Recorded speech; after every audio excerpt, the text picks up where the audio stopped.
Welcome to the Calder Farmstead. Now the Ice Hawks back out to center in transition. Carlson with Quinville 2-on-1. Right wing crosser comes and Quinville scores! Here's a chance for Herrick. He scores! Off the face-off! Up it's Eminger. Pulled back to Werenski. Has it. Shoots one. Bounces off a man. 5 seconds left. Werenski. Another jam on the shot. Turning and firing. They go! They score! They score! Now they catch each other and they both go right over the top. Matching rights to one another. McDermott gets the helmet off of Cassie. And now, with 9 minutes gone in overtime, the Bears breaking out right side with Bear. Looks like cutting to the net. Bear will score! And here are your hosts, Cece and Sean. Hello and greetings from the Mile High city of Denver, Colorado. And Traverse City, Michigan. Welcome to the Calder Farmstead podcast, episode number 45 for Monday, September 13th, 2021. If you are hoping for a podcast featuring safety measures for runoff into groundwater, we are not going to be much help. This is an American Hockey League podcast, and my name is Cece Hockley, the AHL editor of Full Press Hockey. And I'm Sean O'Brien from Stats Track and the AHL's only analytics guy. And as always, we thank you for tuning in with us. If you're new to hearing Cece and I talk about hockey, we actually have a guest interview for this episode. We are thrilled that we managed to get some FaceTime with the Hershey Bears video coach, Emily Engel-Natzke. So that is our entire episode today. We don't have any other recaps or coaching that we would normally do, but I am going to advise you before the season starts and we start doing season previews to check out episode 0. It's a short primer on some of the stats we're going to be talking about, as well as how we view what's important on the ice. So if you're new to some of the more advanced hockey stats terms like the point shares model or newer hockey terms like controlled zone entries, this is a good way to kind of check to pick up that technical knowledge so you'll understand it a little bit more. I promise it's not that nerdy or technical. It's only 20 minutes. And let's be honest, you wasted 20 minutes today using nail polish to figure out if Kylie Jenner was pregnant. You'll never get that time back. So next time, why not spend a little more time talking hockey with us? All right. Sean and I are super excited for our next guest. She's been a video coach for USA Hockey. She's been a video coach for the University of Wisconsin men's and women's hockey teams. And I would be remiss as a resident of Colorado, not to mention that she's also a UC Boulder alum. So, Sco Buffs, please welcome to the Calder Farmstead, Emily Engel-Natzke. Emily, welcome to the show. Thanks for having me, guys. I'm excited. Yeah, we're excited to have you. So yeah, thank you so much for taking out some time to talk with us. Like, you've been on NBC Sports and all of these like big national news. I saw an article in the Washington Post about you. So thank you for coming to the slums here with us. We really appreciate it. Love it. All right, so right off the bat, we said we weren't going to get you in trouble with the Bears brass, but I did not say we weren't going to get you in trouble with the local Pennsylvanians. So as you're now living in Pennsylvania for a good portion of the year, we need you to weigh in on the cultural war that has been waging across Pennsylvania for a long time. Are you Team Sheets or Team Wawa? So the thing is, there's no Wawas that are close to Hershey. So really my only option is Sheets, but I feel like I can't even give you like 100% answer because I've been into one Wawa in my life, and that was like near Philly probably. So I feel like I don't have a good gauge, but I will say, like, before I moved here, I heard way more about Wawa. So their propaganda machine is very strong with Wawa, but it's all hype. Team Sheets. And I'll say, the only propaganda I got was from Shane Connolly, who's the director of operations for Wisconsin men's hockey. And he is like a Philadelphia native. So anything Philadelphia, like surrounding area, he's like 100% on. And that was probably the first thing he told me. He was like, you have to go to Wawa. And so I couldn't let him down. I did have to go to a single Wawa. Emily, if it makes you feel any better, I have been to neither. Because I've lived out west, Idaho, Utah, Colorado, pretty much all my life. And I am going to DC. I'm going to visit Sean over there in Virginia in about a month or so. But yeah, aside from that, yeah, I don't have any experience. But I wanted to transition from the Wawa Sheets question to the actual title that you hold with the Hershey Bears. So I'm sure a few of the fans that listen to our podcast either aren't familiar with what a video coach is, what responsibilities they have, what's involved in the day-to-day. Emily, could you give us a broad overview and then maybe a loose outline of what a Thursday before a Friday to Sunday, Friday, Saturday, Sunday, home and home schedule would look like for you? Absolutely. So probably the biggest responsibility I have during the week, or in between games, I should say, is scouting our opponent. So I'll look at their last couple of games, watch them all the way through. I'll what I call tagging them. So I mark instances during the game, all of their systems. So forecheck, breakout, trying to look for tendencies that I can take to the coaching staff and say that, Wilkes is running a 1-2-2 forecheck. Here's how we should break out the puck for success. So I'm looking for things like that. That's I would say my biggest responsibility. But I'm obviously doing that live in game as well. So I'm breaking down the game as it happens, talking to the coaching staff in case they have, any questions or something comes up. In between periods, they'll come in, they'll look at a few things. Patrick Weller will look at the PK, look at power play, and then just kind of look and see where things might be. I don't want to say falling apart because we're never falling apart, but where we can maybe make some adjustments, improve a little bit. So those are pretty much the two biggest, I would say, duties that I have. But on a regular practice day, we get to the rink, we'll meet as a coaching staff, put together a practice plan. So I'm kind of typing that out, putting the drills up so that our players can see them, so that our coaches have them. I will film practice as well. So we can build kind of a practice database. We say hey, there was that one drill. What was it called again? We can go back and look, watch the video. And then it's just kind of miscellaneous technology things that come up, honestly. Making sure that there's, information out to the players, daily schedule, anything that, they may need, sending them shifts through an app if they want to watch their shifts or pre-scout or anything like that. So I kind of like to say that it's pretty much like a technology umbrella, and anything that's, has to do with a TV, a laptop, video, kind of falls under me, and I just troubleshoot as things kind of come up. Perfect transition there, as my next question here is, being a video coach often means troubleshooting when technology doesn't want to cooperate. Unsurprisingly, a lot of the rinks weren't designed with 5G Wi-Fi or the wild array of tech you have to kind of assemble to tag video live like that. And you have to kind of be able to improvise all of that while just to still just do your job. Tell us about the time, whether in Hershey or Wisconsin or Team USA, or wherever, where you improvised on the fly the most to be able to do video for the team. I think the one tournament, I should say, was when I was with the U18 women's national team. World Championships were in Dimitrov, Russia, which is about 45 minutes outside of Moscow. The rink was a great rink, 2,500 people capacity. But when we arrived, there was no Wi-Fi set up. It was a dead zone. So you couldn't make calls, you couldn't make, you couldn't text, let alone set up the video equipment that I had brought along with me. So not only was there no Wi-Fi, but there's a huge language barrier. I think a lot of people in Moscow probably speak some English, but when you're in a village outside of a big city, it's not as popular. So it's a lot of hand gestures, trying to figure out where to go. And so that was probably the biggest challenge for me in figuring out there wasn't really a press box per se. So during the game, I literally was sitting in a chair right next to the camera with a cable, and the laptop was on my lap, and I was tagging as the game was happening and basically running up and down in between periods to get to our coach's room, which was a closet essentially. So you've got 6 people in this small little room. So humbling, yes, but also, it's something I talk about all the time. It was kind of a hectic situation in the moment where okay, there's no Wi-Fi.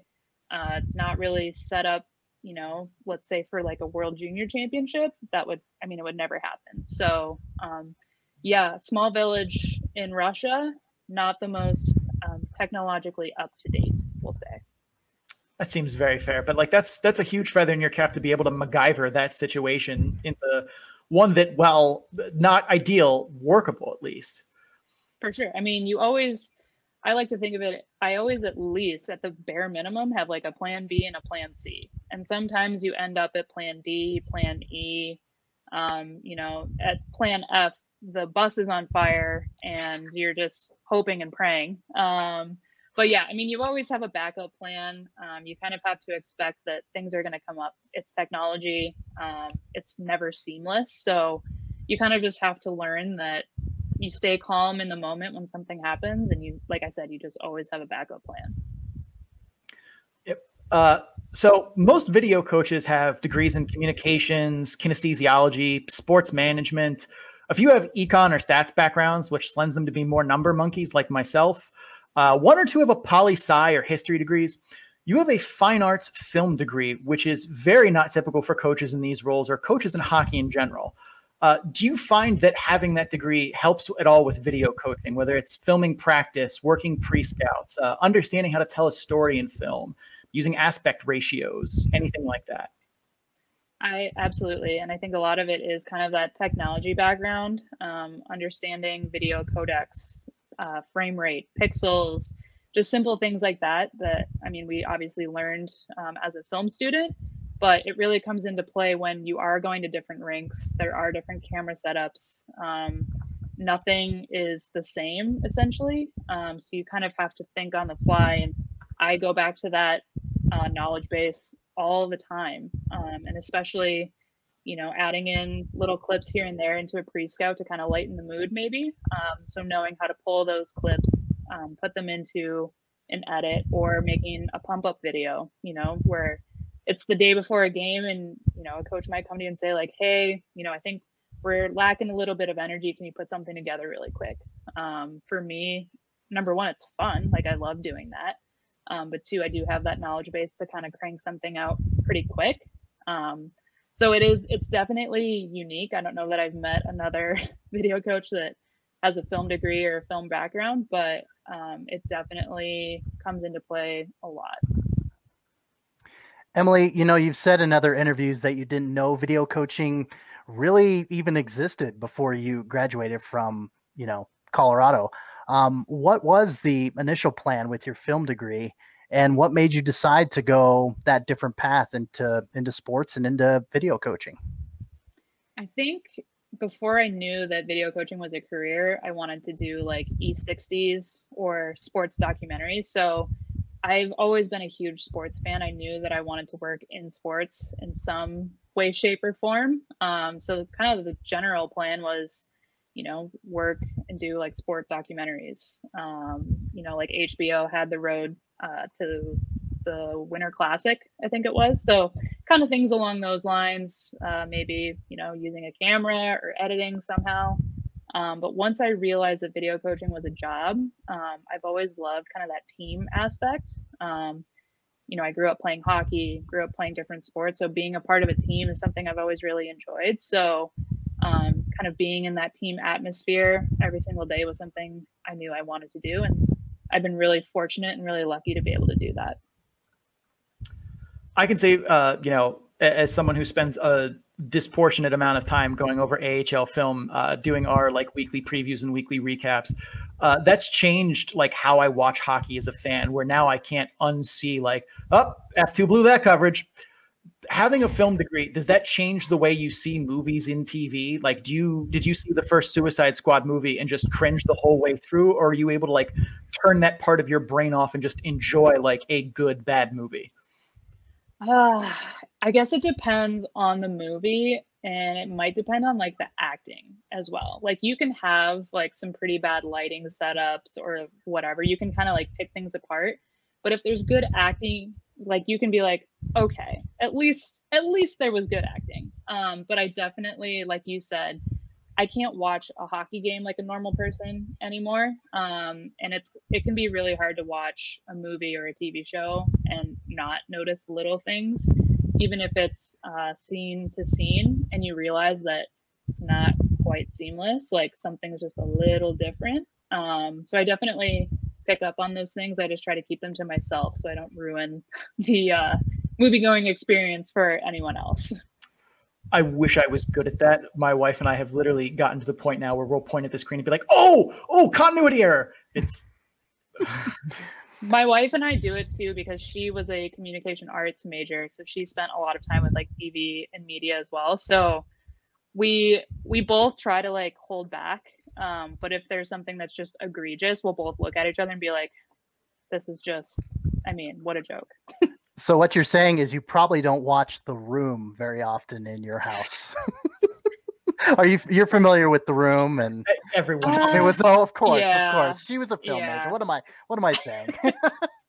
Probably not regular. Sometimes you just go to like the real trashy stuff, like The Bachelor, Bachelorette, and like those are just beyond easy to make fun of for so many different reasons that it's almost like a palate cleanser.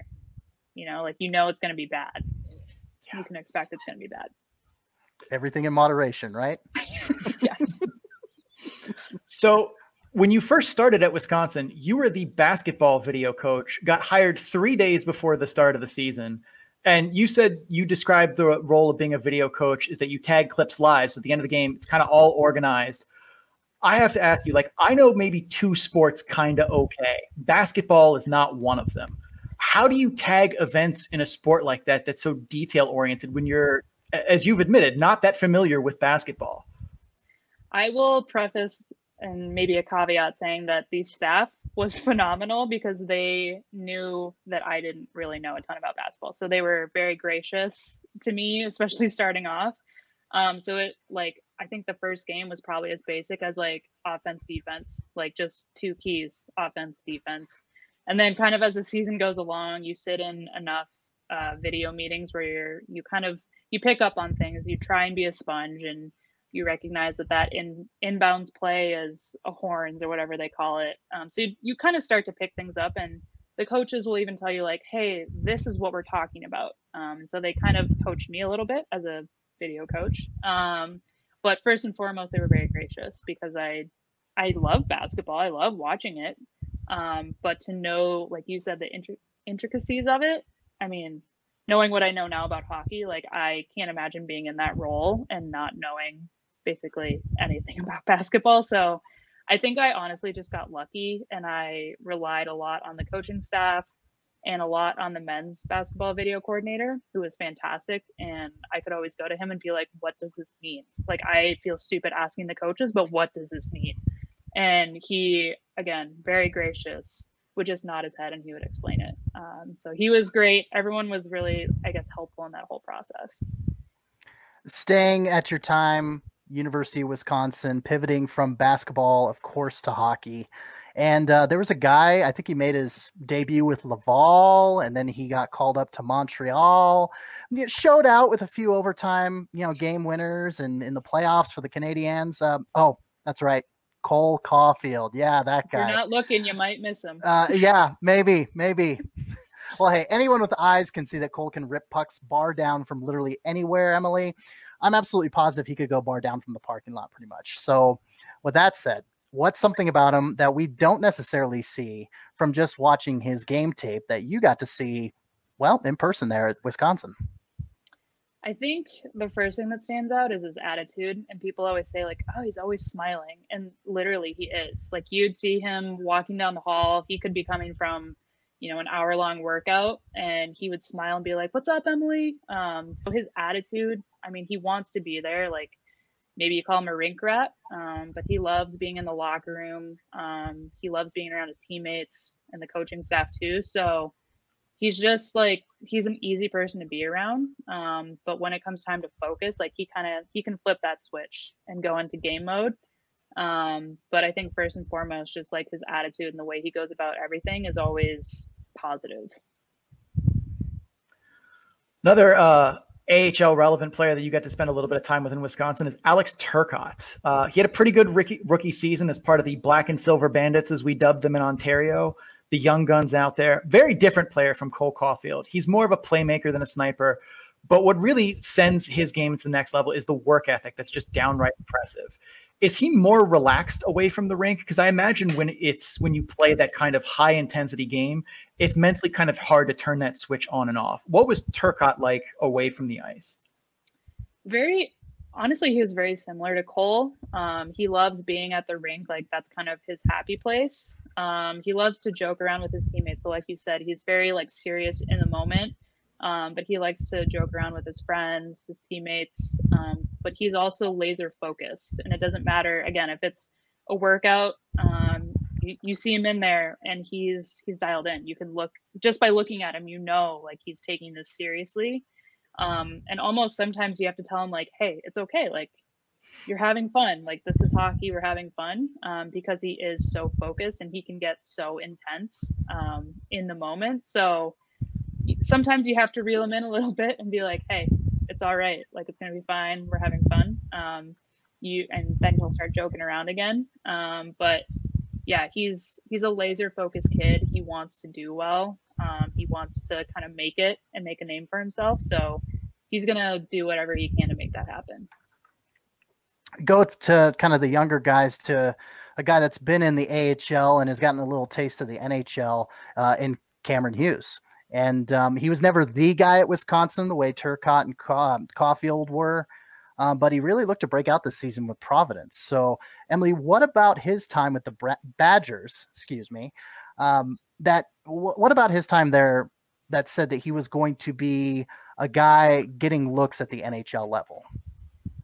I think he has a lot of the leadership qualities. I think it was his senior year. He was a captain at Wisconsin, and he was kind of part of that transition coming out of the Eaves era where they really struggled the last two seasons under Mike Eaves. And then Tony came in. So he was part of that transition. And I think a lot of kids could have taken that in a direction where they were almost scared because there's this new coach. He's got this pedigree behind him. But he kind of stepped up and took players under his wing and made sure that he was going to be the one to kind of be the glue guy and pull this team out from the bottom of the Big Ten to, the top of the Big Ten, contending for a championship. So he has a lot of those leadership qualities that you look for in someone who's going to be a professional athlete, can handle the pressure. Is just, a true pro. So I think first and foremost, like, he has that kind of in his blood. But maybe for an undersized player, he's not afraid to kind of get into those dirty areas and really work for it. And I think that's where he's going to see a lot of his success and hopefully, fingers crossed, some opportunities with the big club. Okay, Emily, you have 2 gold medals from international competitions as a coach, one from the U18 World Championships and one from the 2019 IIHF Worlds, correct? Correct. That's good, because if we'd have gotten that wrong, we'd be having some quiet time right now. Both times you played Canada at some point in the tournament, because why bother if you're not going to? And both Canadian teams featured either former, future, or current Wisconsin Badgers on the women's side.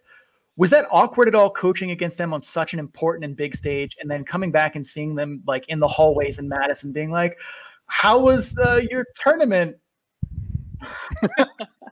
It's almost like this unspoken communication where, during the tournament, you might run into each other. Obviously, you're going to be friendly and like, hey, how's it going? And just kind of leave it at that, because as an athlete, they're trying to focus. They're doing whatever they can to get ready.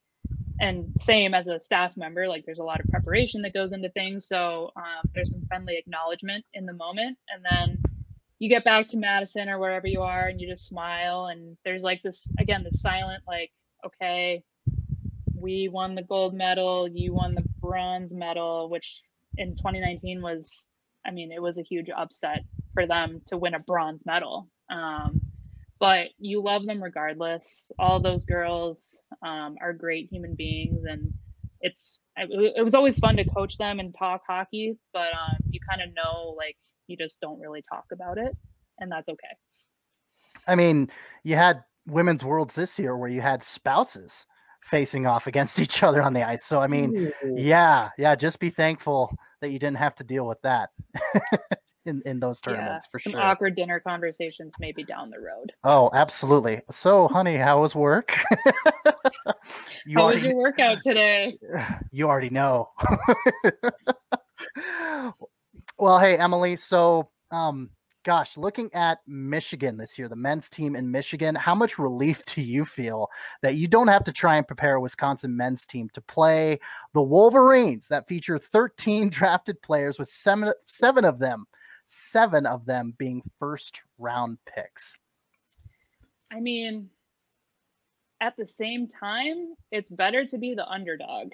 Like, if you're going into that game against Michigan as a Wisconsin team and you're playing such a loaded team like that, you're kind of like, all right, like, nothing to lose. Exactly. So it's almost better to be in the position where you're the underdog. When Cole Caulfield and Alex Turcotte were freshmen at Wisconsin, we kind of had that target on our back because of them. Keandre Miller, like, we had a slew of NHL draft picks, and we were supposed to be the most exciting team to watch in college hockey, and that's a ton of pressure on the athletes as the coaching staff. So it's almost more fun to be the underdog, and to prepare a team for a matchup like that. I think it's kind of fun. Yeah, you are definitely not one to shy away from a challenge. I've definitely gathered that in the 25 minutes that we've already talked, and of course, like Sean said, the podcast we've already heard that you've spoken before. So I'll go ahead, Sean. Were you going to say something?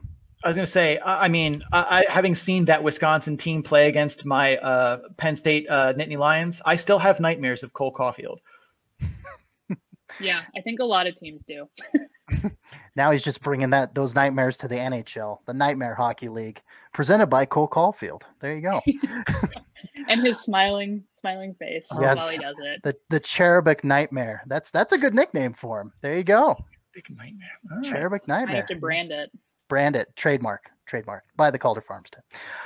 So, Emily, let's of course bring it into Hershey, your current time there now as video coach. And gosh, especially this past season where the Canadian Hockey League opened up and relaxed the rules for the season because of, COVID-19 and the OHL and other, major juniors leagues that didn't play. You got to see a lot of those CHL players that wouldn't get the opportunity this past season. One that comes to mind here in Colorado, goaltender Trent Miner, with the WHL, started playing a few games with the Colorado Eagles, earned himself a contract this season. But I digress. I'm kind of going down the Eagles path. Forgive me for that. But Emily, a lot of those CHL players, they did struggle going from either juniors in college to the AHL level, as opposed to a player going from the AHL to the NHL level. And with that in mind, what's the biggest difference between being a video coach in college versus the AHL? And for you personally, were there any transitions that you struggled with? I think the volume of games was always the one thing in the back of my mind. In a normal AHL season, there's 70 plus games. And in an NCAA season, the max that you play, if you get all the way to the national championship game, is like somewhere in the mid 40s. So there's a big difference in kind of the volume of games, the volume of prep work.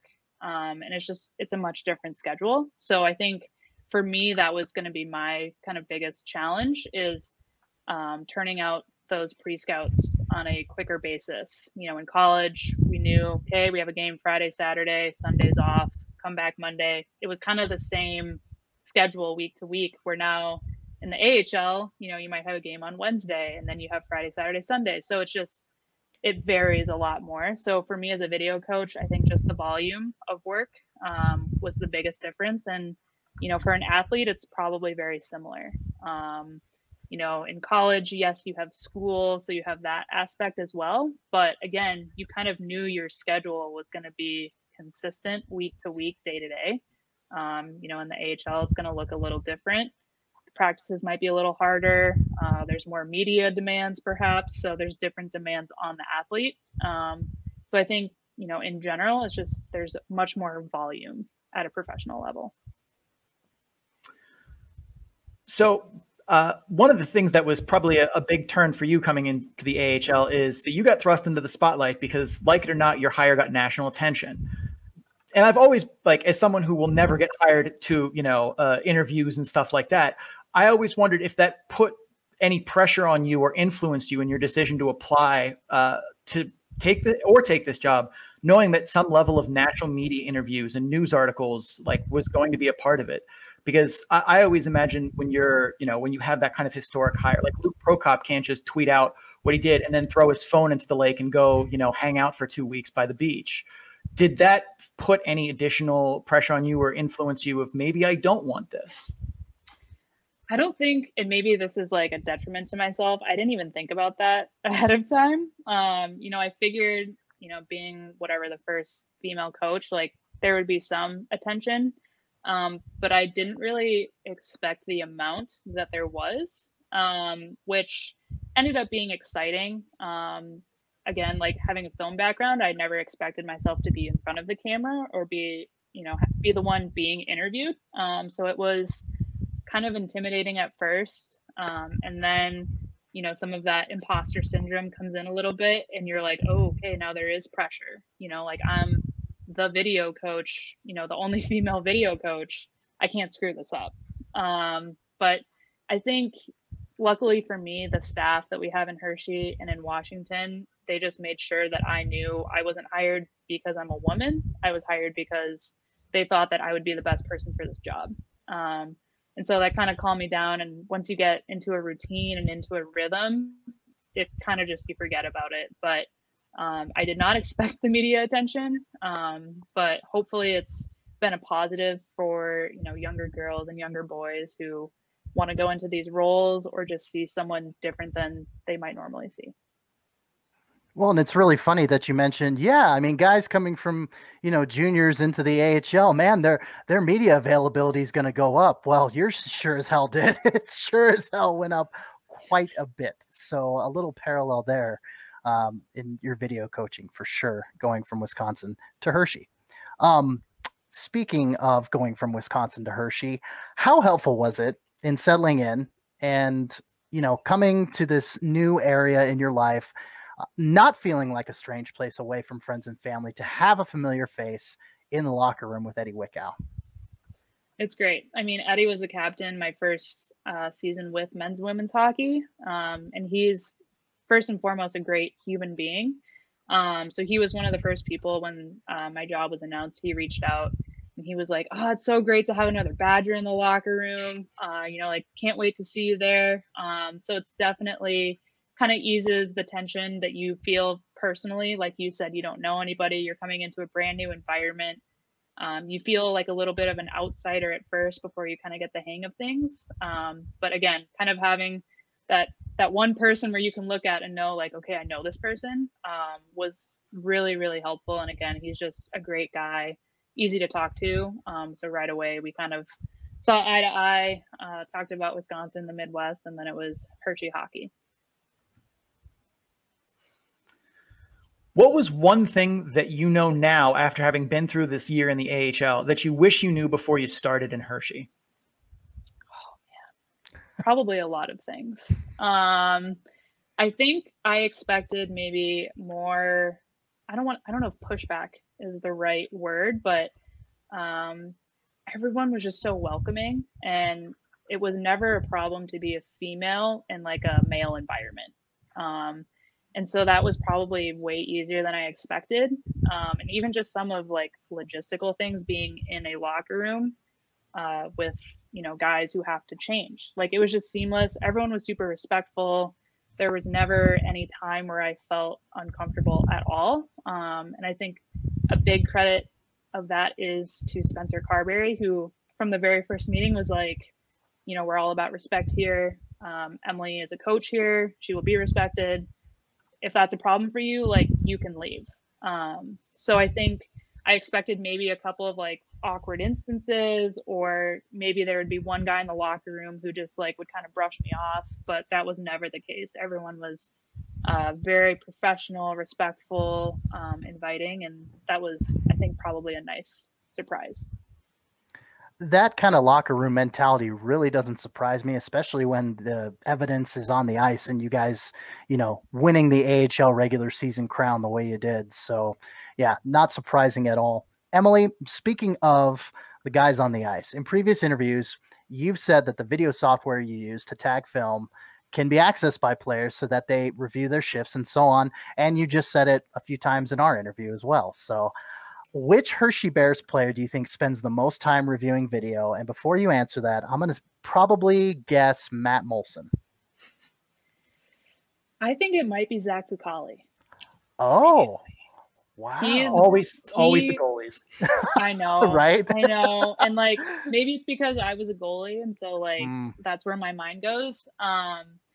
But I think goalies watch a ton of video. And a lot of that is credit to our goalie coach, Alex Westland, who does a ton of prep work. He breaks down practice footage and will send it to our goalies so they can review at their leisure if they want to. And a lot of it obviously is very technique based, little things, but I think Zach Fucale might take the cake. Interesting. That was not who I would have guessed either. I would have said Garrett Pilon, but now as soon as she said it, I'm like, oh yeah, that makes sense. Goalie. He's a goalie. Yeah. So yes, and he's very dialed into like everything too, like nutrition, sleep. Like he has the latest technology for everything. So he's definitely kind of like a gear and technology guy. Yeah. Our account follows him on Instagram, and like I see his stories of like crazy food prep stuff, and I'm like, I mean, good for him, but like I could never, not that I was ever in danger of being a professional athlete. You know, I take 2 flights of stairs and will take the elevator sometimes. So, but like it's an amazing discipline.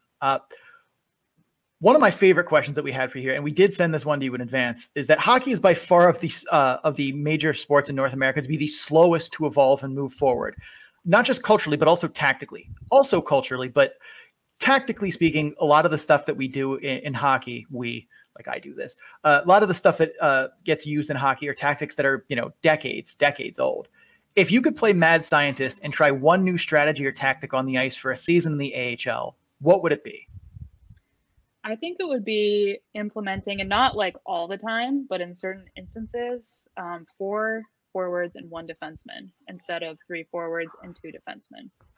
Sean loves that. I mean, how exciting would that be? You want to talk about creating offense? I think you could do that, and I think you could expose a lot of teams by doing that. Obviously, there is some risk involved, but I think it would be really exciting. I definitely I like that one a lot. I am a big proponent of when the goalie is pulled, 6 forwards. Oh, yes. And Wisconsin last year had 5 forwards on their power play. Yes. And I mean, fun to watch. Obviously, they were, you have a Cole Caulfield, and kind of that first unit power play was something very special. But, I think teams now who are loaded offensively, I think it's almost strange that you don't see that more often, especially in a power play structure. Yeah. So not a question, but just as an aside here, we did our best to try and reward aggressive tactics in the AHL this past season with our goalie pull 6-pack challenge. If you look in the corner there, like right below me, you can see our little hashtag. Whereas if a team pulled their goalie within goalie down by a goal or 2 goals within 75% of the recommended time by Money Puck, we'd offer to send the coaching staff a 6-pack of beer of their choice. None of them went claimed, but Spencer Carberry did win twice. So I'm imagining he didn't just dump his phone in the lake on his way to Toronto. So if you want to let him know that he has 12 free beers of his choosing just waiting to be claimed, I'd like to believe in my heart that he would be okay with that. I think he would be all over that if I know him at all. Just hit him up when he's in the States so you don't have to pay international shipping, Sean. Yeah, I'll have to do that because I also don't want to, get involved with Rogers, who I'm sure has some kind of pull in the mail system in Canada because they own Canada, and I hate Rogers. That's a different story. That's a different story for sure. So Emily, what differences are you expecting to see or have already seen? I mean, obviously, this is going to be your second head coach in 2 seasons with the Hershey Bears. Between how Spencer Carberry ran the show versus how Scott Allen is running and will run the show there in Hershey. I don't expect to see a huge difference. Both Spencer and Scotty, they don't have big egos. So Scotty's not coming in being like, oh, I finally get to run things the way that I want to. I think he realizes that it's not so much about him, but it's kind of what's best for the team. And if that means, keeping some of the things relatively the same, then that's what he's going to do. So I don't expect a huge change from Spencer to Scotty, but I think a lot of it too depends on how Washington wants to play. And it's not to say that we want a copycat, but we do want to play a similar style. So I think there won't be too many big changes that will be noticed. Obviously, there's some personnel changes, so things are going to look a little different. But I think we have a pretty good lineup, a lot of kind of offensive prospects. So hopefully some good offense. Our goaltending core is pretty solid as well. So I don't think there's going to be, too many big differences from last season to this season. Our initial projections, which still have a lot of work to be put in them by me, but they have you winning the East pretty handily by points percentage. I think it was a little over 65. So very, very good. I think that was first in the league in the initial projections, but a lot of things have to happen between now and then because like some teams like San Jose have a literal clown car on their roster. It's like 35 guys. It's insane. So fantasy football season is upon us. And in fantasy football, I love the sleepers. I love the guys who fly under the radar and get drafted in like the 13th round or not at all, and then just come out of nowhere and blow it up. Like nobody makes you feel better if the guy that won you your league was like the last pick. Who's a sleeper pick in Hershey this season? Someone who's maybe under the radar who could really stand out. Like all of us know Connor McMichael is going to rocket pucks into the net. We've all seen Matt Molson and Garrett Pilon. Who's someone that maybe, doesn't get a lot of fanfare that you could see, making a big leap this year? That's a good question. I was going to say Garrett Pilon, but, we obviously saw him last year at the beginning of the year. Then he went up to Washington. But kind of his big steps last year were tremendous. But, I think if Brett Leeson can start where he finished last year, I think he could make a name for himself if he kind of continues where he left off last season. He's a big body. If he can get his feet moving and use his big body to his advantage, I think he could have a really big year. I think my pick, not to spoil our preview for the Bears that comes out, I think next week, mine is Alexiev. Okay. I love that pick. I hope so. Oh yeah. I remember when he first got on the power play. I'm like, I think there's only like 3 Bears defensemen I would put on the power play. And then I saw him play. And I'm like, no, I lied. There are 4. He actually, yeah. He has a lot of upside. Yeah. If I may chime in, I know this will speak to Emily's goalie heart over there, but I think Bednard, I'd say that's a guy to watch out for because he really showed out, really had a solid season with Greenville last year. Being a guy who used to, cover the ECHL, Thomas Scholl over in Idaho, jump into the Stars. Yeah, we enjoyed seeing him immensely. And I think Bednard's due for a nice breakout season, a la Logan Thompson from South Carolina. To as you know, South Carolina being Hershey's ECHL team. So there you go. All right.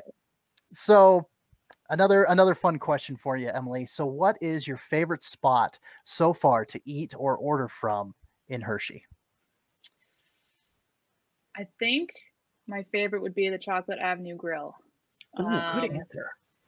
Like the name says, it is right on Chocolate Avenue, so you can't miss it. But every time we go there, the food is outstanding. They've got a great new patio outside, so when it's nice out, go enjoy, happy hour, nice dinner. So I think that's by far been our favorite spot. Sean, I'm going to interject one more question because I'm in Colorado, and for the Colorado fans that are listening to this podcast episode, Emily, favorite spot to eat at in Boulder? Wow. I almost want to say what type of food. Right. But I think, and I'm pretty sure that this restaurant has closed down, which when I heard about it, I was almost in tears. But the Med in Boulder. I'll have to look that up. I haven't ventured to Boulder very often in the couple of years that I've been here, but I think they fell victim to like the COVID pandemic. Yeah, that was always my go-to. Their tapas were outstanding. Their sangria was my favorite. Ooh. So that was by far my favorite spot. Gotcha. Two places that I will suggest, one of which I don't know if is open anymore, because I used to live in Hershey, but it was like 20 years ago. Maybe not quite that many years. I'm not that old. But if you go into Chocolate World, they used to have the cafeteria kind of in the back. I don't know if they still do, but there was an ice cream place in the Chocolate World cafeteria, and I would put any money, best chocolate milkshakes you can buy. Like, they were so good. I'm gonna have to investigate. Yeah, I'm not sure if it's still there, because I know Chocolate World has changed dramatically since I was in high school.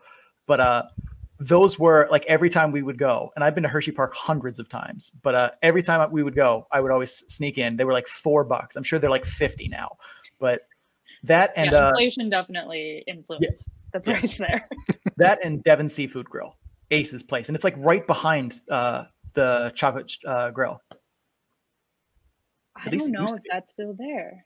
Devon, really? But I'll have to look. Now they have right by Chocolate World is the Chocolatier, which is like a new ice cream spot, which I haven't been to yet.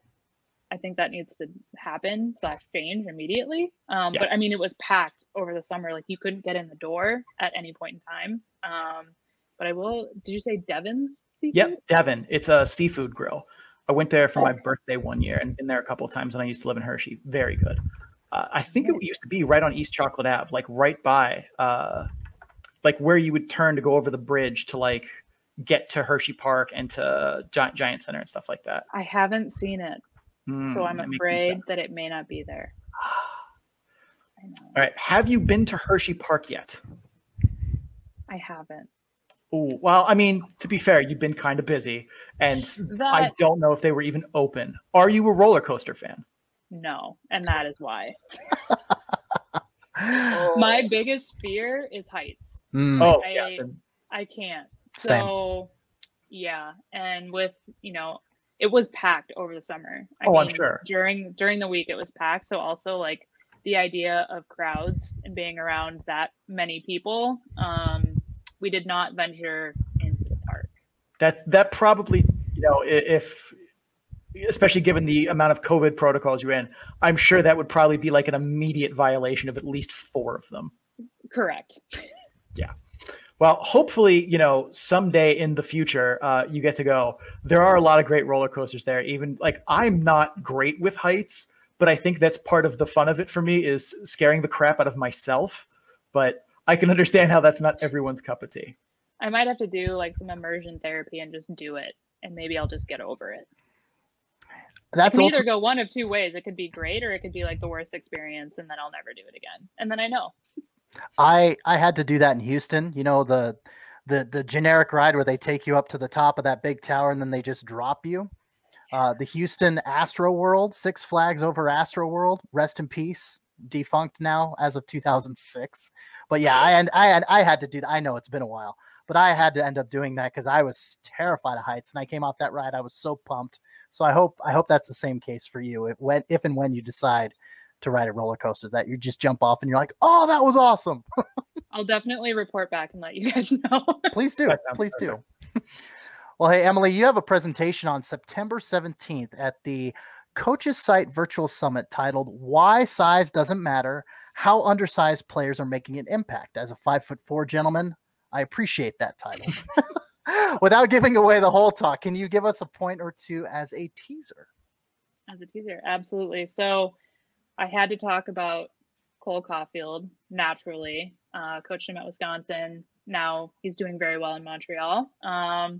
But I would say wall play, or play along the wall, and how undersized players can use their size to their advantage.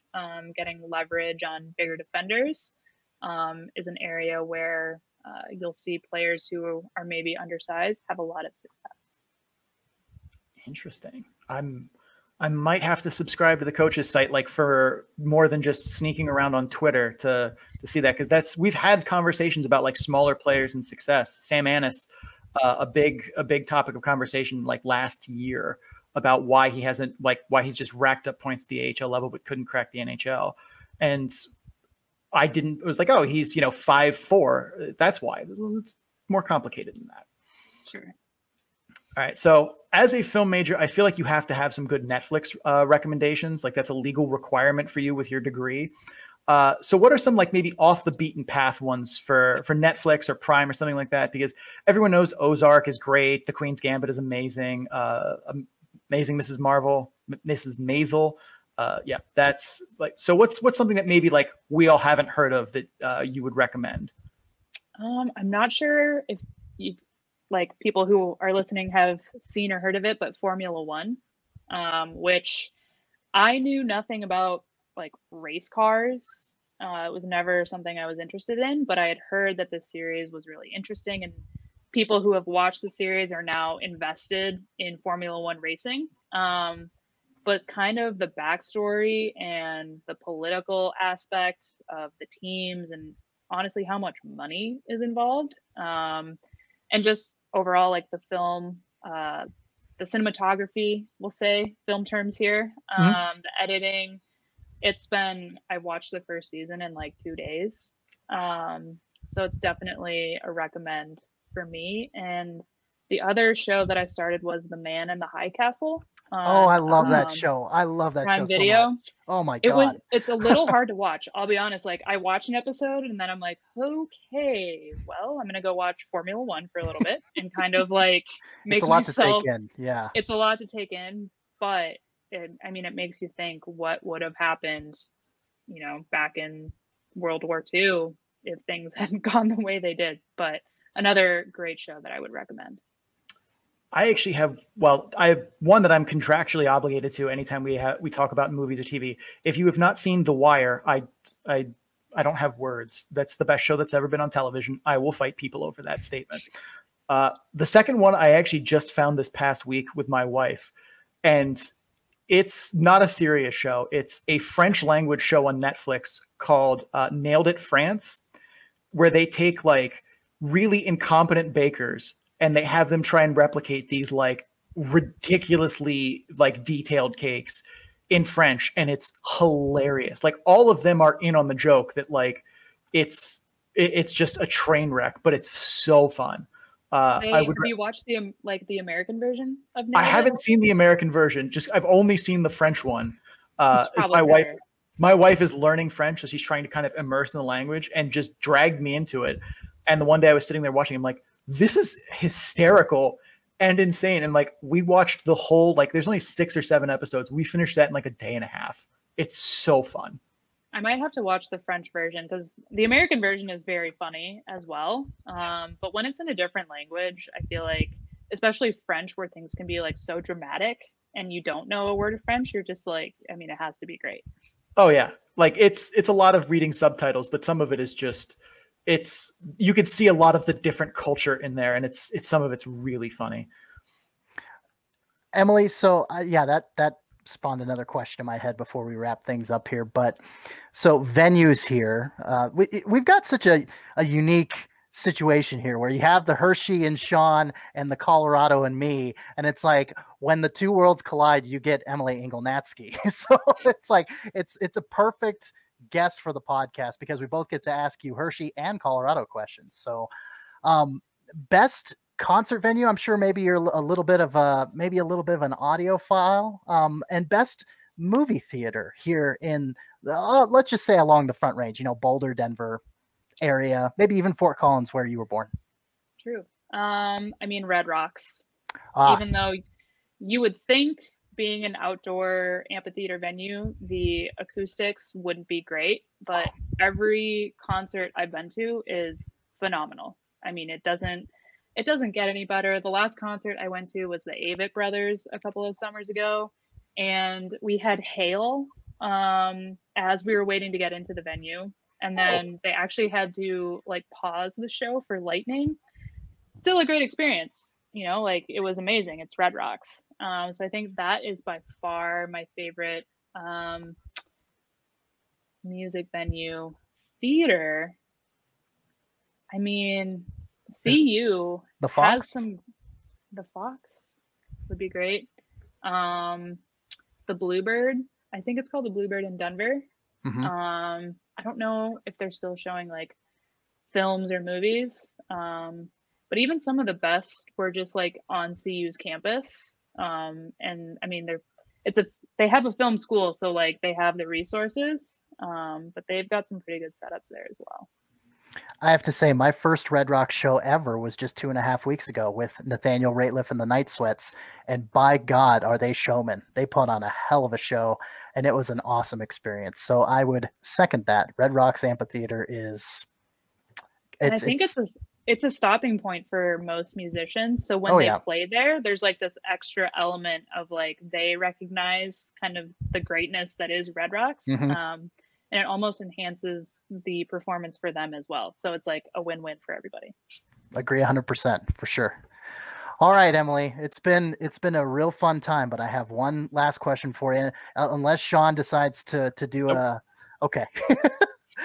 So Emily, back to the topic of food. What is your hottest food take? The one that you know is unpopular, but that you stand by 100%. I don't know if it's unpopular. But I have recently gotten some heat for it from my family. I hate mayonnaise, like hate mayonnaise on anything. However, I love a good garlic aioli, which is basically mayonnaise with garlic. I mean, you throw garlic on anything, it just makes it better. That's the Italian in me speaking. So, I mean. Exactly. So, you know, I actually was just over, my brother lives in Switzerland. So my mom and I went over to visit him. A lot of frites, obviously. And I was like, I won't have any mayonnaise on the side. It's disgusting. And then we ordered aioli and I was all about it.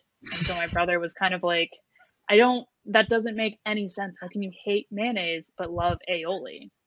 Just add a little bit of spice. That's all I'm asking for. I detest ranch dressing, but you throw a little zest in there. I know. See, that's my hot take. There you go. But you throw a little, chipotle in there, nice chipotle ranch. Oh, it's wonderful. So I get you, Emily. I get you there. The millennial in me, you not liking ranch dressing, I put that on everything. Everything. I'm a barbecue sauce guy. That's what I put on everything. So Let's say mine is quite simply pineapple is good on pizza. It's completely fine. Hawaiian pizza is very like I wouldn't, be running to get pineapple pizza over other like toppings, but it's fine. Like the people are like, pineapple doesn't. I'd rather not have pizza than have pineapple on my pizza. Wow. Wow. Maybe that's my hot take. That's my hot take. It's a divisive topic, but I think it's split pretty evenly. Those who are proponents and those who are opponents of pineapple on pizza. But yes. Oh, well, Emily, thank you so much for coming on our show. And again, it was a unique experience to have a guy from Hershey, a guy from Colorado, and a gal who embodied both of them. So we appreciate you taking time out of your soon to be very, very busy schedule and joining the Calder Farmstead. It's been awesome. Thank you guys for having me. Absolutely. That is all for the show. Thanks for watching and or listening. And once again, can't thank her enough. Emily Engel-Natzke, we really appreciate you coming on the show. Great guest for Sean and I. And hey, the Calder Farmstead is part of the Full Press Radio Network. You can listen to this and a number of other great hockey, sports, and sports entertainment programs at www.fullpresscoverage.com. Just click the podcast drop-down menu in the top right portion of the website. That's all the podcasts. And enjoy. If you guys are enjoying the Calder Farmstead, please make sure you subscribe so you get episodes in a timely fashion. Also, if you're listening on Apple Podcasts, please rate and review the podcast. Or if you're watching it on YouTube, like the video and comment what you thought of the episode. Doing so helps others find the show, and your reviews help us improve it. You can also follow the show on social media at Calder Farmstead on Twitter, at the Calder Farmstead on Instagram and Facebook. Big thanks to Adrian Drake, who made our theme music. You can find him on social media at AD_dysfunction. That's DYSFUNCTION, so he can make music for you too. CC, where can people find you? Well, as I mentioned, my name is CC Hockley, and you can find me representing Full Press Hockey on Twitter at FPC_AHL, and at my personal Twitter account at CCHawk. That's SEEHAWK. Grand majority of it is going to be about hockey. You throw in some pro wrestling in there, some music takes, and just general stuff about life. I'd like to think if it keeps me interested, it's not going to be bullshit for you. Check out my writing on the Full Press Coverage Network at www.fullpresshockey.com. I just put out an article about what I think about the 4 nicknames for the Seattle Kraken's AHL Palm Springs / Coachella Valley team. So be sure to go check that out and see what I think of these 4 trademark names. Sean, where can people find you? Dragons, Khaleesi. I'm Sean O'Brien. You can find me on Twitter at SeanO'Brien81. That's SeanO'Brien 81. I'm also on Instagram at SeanO'Brien_81, which is 80% pictures of my dog Parker. You can find my stats work on Tableau at bit.ly/datadumpandchase, all lowercase, all one word. Cece, take us home. That'll do it for episode number 45, the interview with Emily Engel-Natzke. Thanks for tuning into the show, and as always, keep your stick on the ice.